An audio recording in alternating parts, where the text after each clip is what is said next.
Good morning and welcome to the GHS Reporter. Today is Thursday, December 7th, and I'm Andre Valverde. President Trump announced yesterday that the United States will recognize Jerusalem as the official capital of Israel, and that he plans to move the U.S. Embassy from its current location in Tel Aviv to the Holy City. According to NBC, the announcement breaks a precedent set by President Carter in 1979, which was to refuse to acknowledge Jerusalem as Israel's capital until an agreement on the country's status was made by the Israelis and the Palestinians. Today's glimpse into the future offers a few courses that are a little ways off the beaten path. Here is the next to last installment of our look at electives. There are two courses that students can take. It's a 9th through 12th grade elective. The first one that's offered in the fall semester is called choreography. The students there will do creative dance projects throughout the course of the semester. They work in different groups. They have a lot of creative freedom. They learn about different elements of choreography, and there is no dance background required.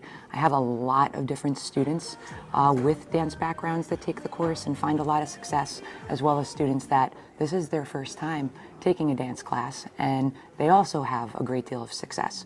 The students that take this course will receive an art credit towards their electives. Okay, so I did this as a freshman. I was really nervous first coming in, but once I got here, people were so nice. They welcomed me in like part of their family already.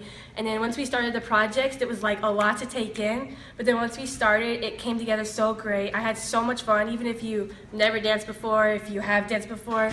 It's just a great place to be. The people are amazing, and it's just like a ball of creativity that we all have, and I love it. The other dance course is called Dance Styles. This one is very different from choreography. We'll take a look at dance from 6,000 years ago to current day. They'll learn cultural dances from all around the world. They'll learn court dancing from King Louis XIV's time. They will learn tribal dancing from Nigeria and also from Jamaica. We will do different styles of ballroom, swing, and foxtrot. We will also explore Latin styles of dance like the tango and salsa and merengue. Students will also learn some jazz. They will learn a little musical theater. It's really a broad spectrum of different types of dances because it's very social dance. And again, it's a 9th through 12th grade elective. No dance experience is required, and I just welcome anyone who wants to learn a little bit more about dance. Right. You do not need to take one class before the other. One is not a prerequisite for the other. I have lots of students that will take choreography one year, and then they're taking maybe health in the spring, and then the next year they'll take dance styles in the spring. And choreography class, the class in the fall, is an elective that the students can retake because the dynamic of the projects change, who you're working with changes. So guidance does allow students to sign up for that course more than once. Nice. Okay. Hey there, this is Mr. Maycock coming to you from the auditorium. I'm here to talk to you about acting and directing, which is a course that you'll find on the miscellaneous page of the curriculum guide along with dance. And acting and directing is a great course for people who either have some acting experience or who have just an interest in becoming more confident with their public speaking or with their presenting to a group or just being in a group environment. It's hands-on and up on your feet immediately from the first day, and the whole course ends. The final project is an evening of scenes performed by and directed by students in the course. It's acting and directing. Give it some consideration. So EMC is a class that stands for Exploring with Mindful Creativity and Curiosity, and essentially you drive the course. It's an independent inquiry course where you can study whatever you want. If your interest is history or science or math or robotics, you can take a topic and explore it throughout the course of the entire year.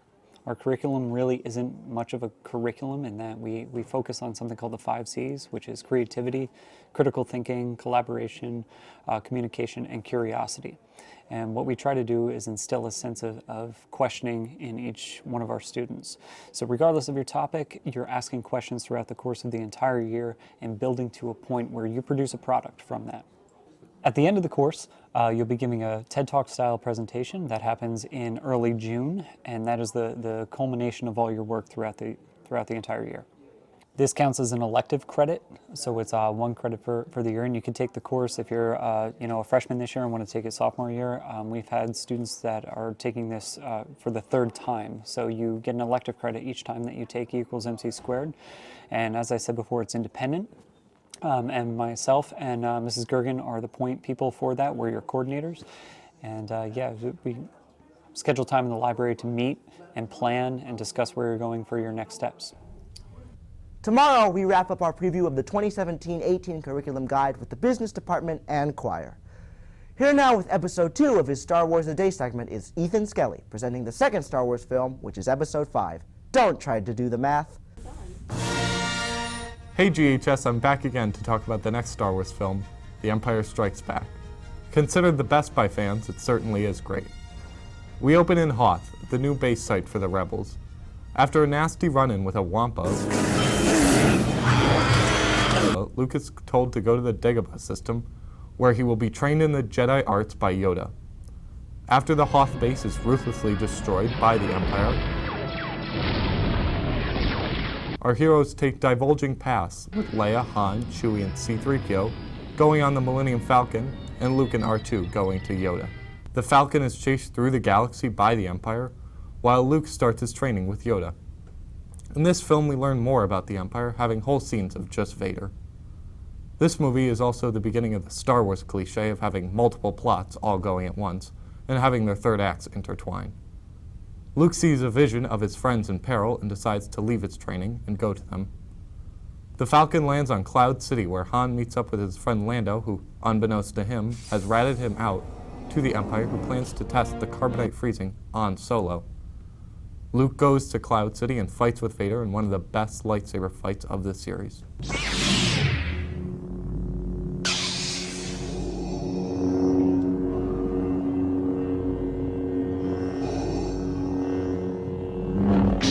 Luke loses the battle and Solo is in the hands of the Empire, frozen. This movie is one of the sequels that is better than the original. It takes the series to a darker place, although ending on a hopeful note. This movie is still fun though. Han and Leia start to fall for each other even though they are polar opposites. Here's one of the most heartbreaking moments of the series as Solo is about to be frozen. I love you. I know.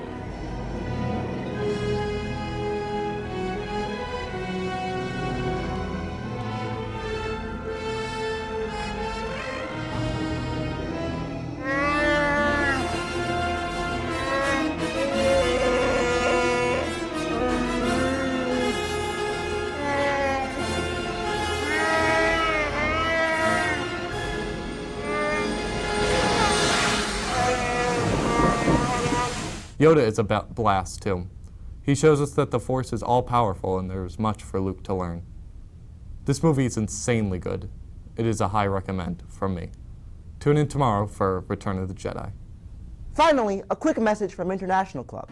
Yo, I like your hat. Ah, thanks bro, I got it from Paxson. Oh, that's nice. Effie Fiona. Ah, boker tov Effie. Hey, তোমরা কি international club meeting এ যাচ্ছ নাকি? Oh, Ken. Yeah. What are you guys talking about? You don't know, bro? Dude, there's a mandatory interest meeting on December 7th. Yeah, man. It's in the new cafeteria.